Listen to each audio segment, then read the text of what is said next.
మన భారతదేశ చరిత్రలో భారతీయులందరూ గుర్తుపెట్టుకోవాల్సిన ముఖ్యమైన రోజు జనవరి 26, 1950వ సంవత్సరం.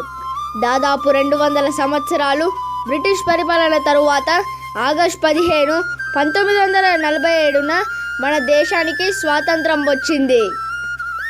మన దేశం నుండి బ్రిటిష్ వాళ్ళని వెళ్ళగొట్టిన తరువాత మన దేశాన్ని మనమే పరిపాలించుకునే విధంగా 1950 జనవరి 26న రాజ్యాంగాన్ని నిర్మించుకోవడం జరిగింది.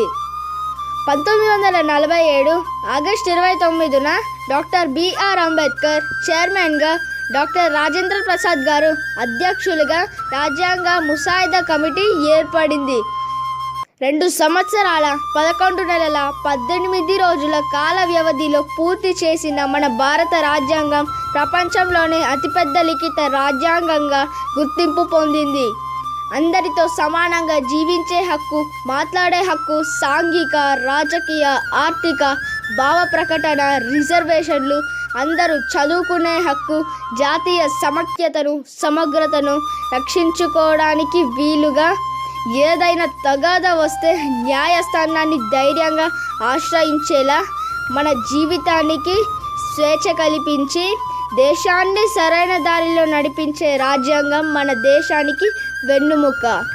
ప్రజల చేత, ప్రజల కొరకు, ప్రజలే ఎన్నుకునే ప్రభుత్వ విధానము ప్రజాస్వామ్యం అని అబ్రహం లింకన్ అన్నారు.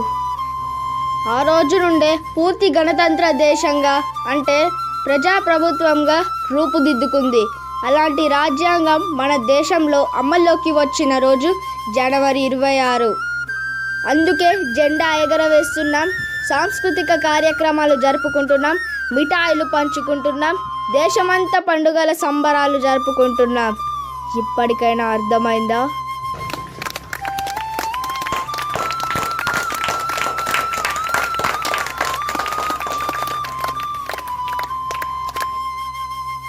సూపర్ రా. అవునరా, సూపర్ రా.